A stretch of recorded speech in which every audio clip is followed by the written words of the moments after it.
Hello, and thanks for joining us. Coming up on today's show. It's very dangerous for Armenians right now. Hotel Rwanda director Terry George tackles the Armenian genocide in his new film, The Promise. Here's action. From South Asia to the south of France, we're on the film set of a Bollywood movie in the Côte d'Azur. Welcome to the land of the dead. Stop the clean up! This isn't a dream then. And audiences and critics go loco for Pixar's new Mexican-themed movie, Coco.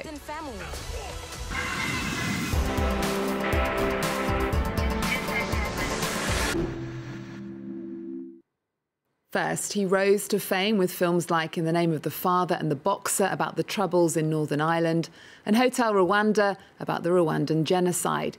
Director Terry George's new film, The Promise, out in France this week, is an epic romance set against the backdrop of the Armenian genocide. It's already been targeted by internet trolls for its controversial subject matter. France 24's film critic Lisa Nesselson sat down with Terry George at the Deauville Film Festival, where The Promise premiered earlier this year. Always remember, God has given you this mission. May He bless and protect you. The dynamite is weeping. Be careful. Thank you.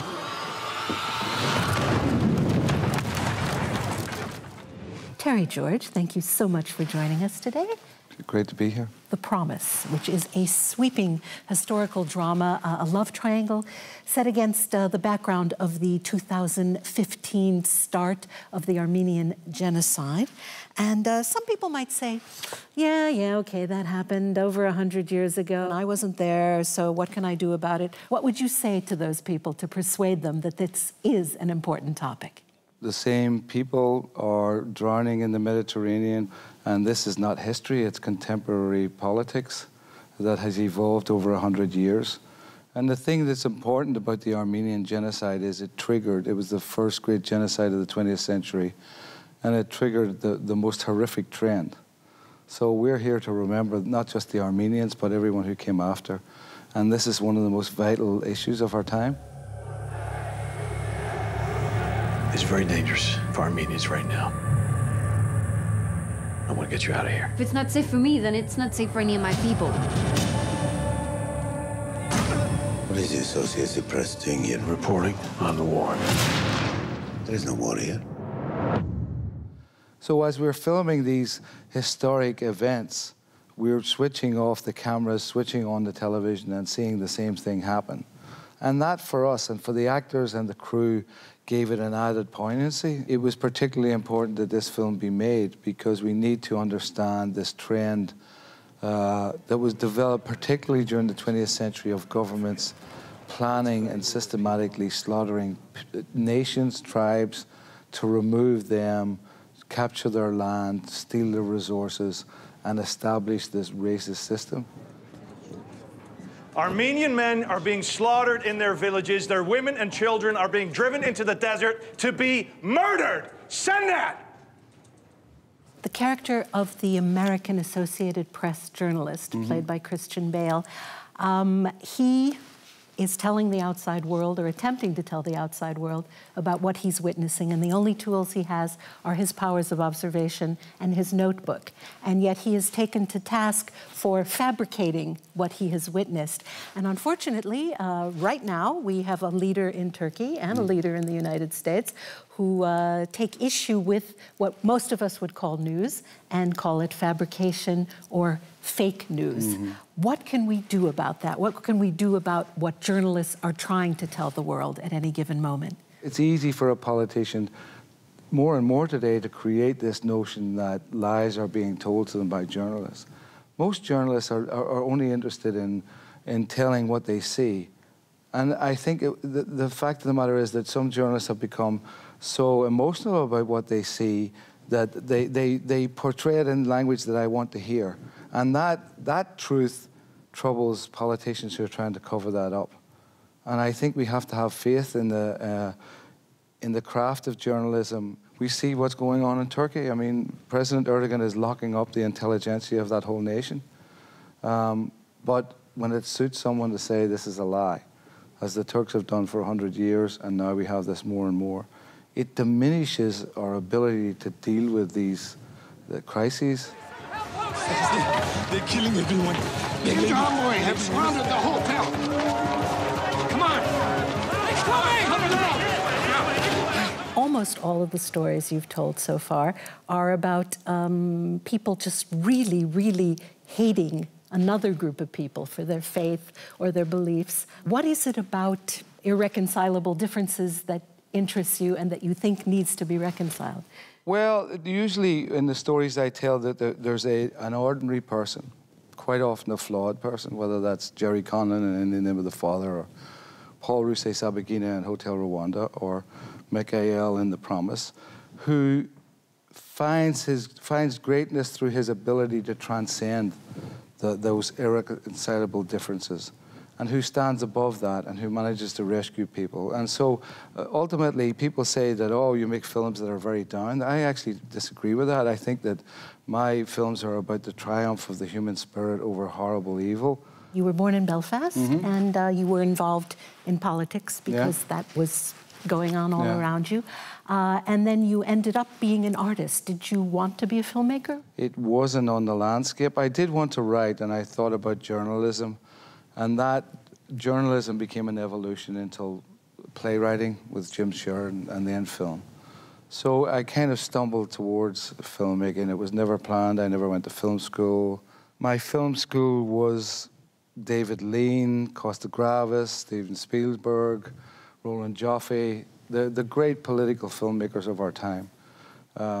That inspired me. Thank you so much, Terry George. Thanks very much. Thanks. That was great. Thank you.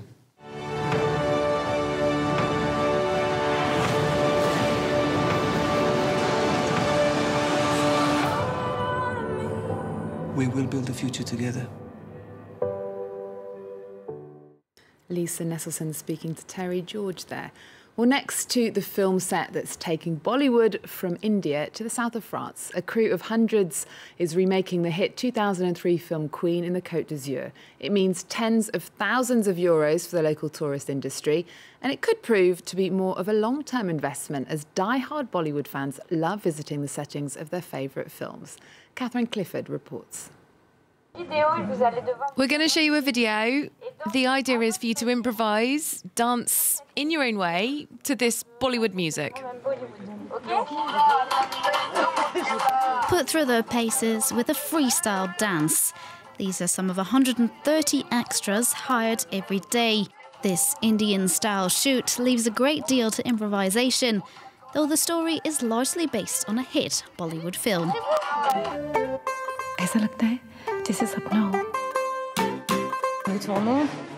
We're adapting a Bollywood film from North India, which was very successful. And we have about 90 sets,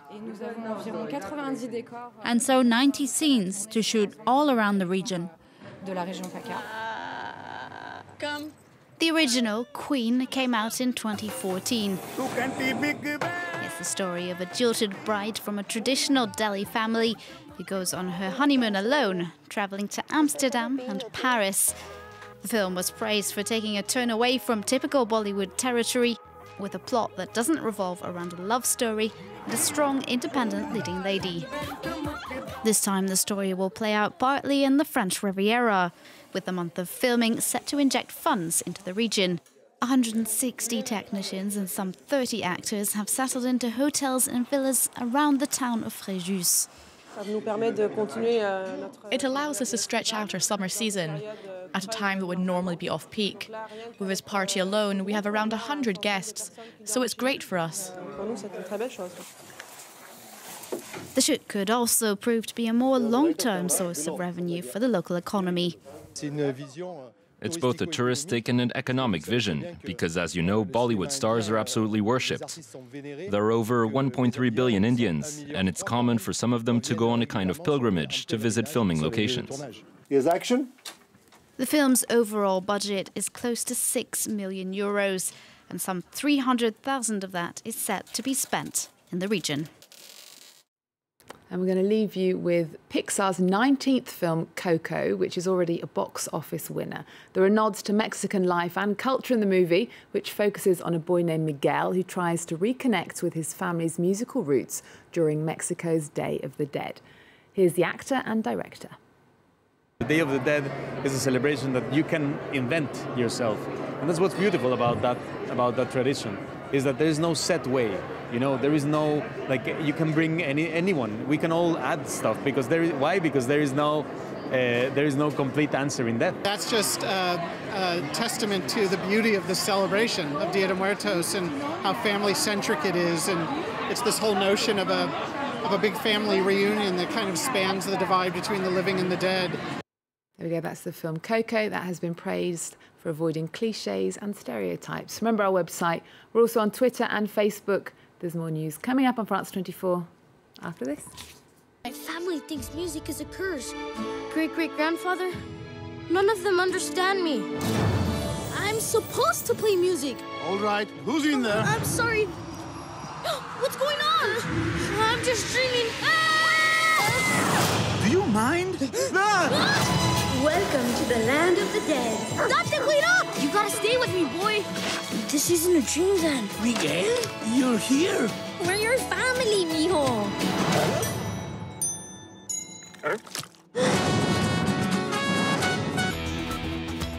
Revisited, presented by Stuart Northall. On June the 5th, 1967, the Israeli army invaded Egyptian Sinai, unleashing a war that would change the face of the Middle East.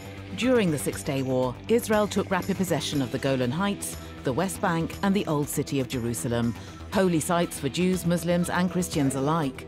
It's a stranglehold that the Israeli authorities have maintained to this day. The Temple Mount and the Western Wall will forever remain under Israeli sovereignty. 50 years later, East Jerusalem still symbolizes the ascendancy of Israel, whose settlements policy has created tensions which are as strong today as ever and make the atmosphere in Jerusalem unique in the world. Revisited on France 24 and France24.com.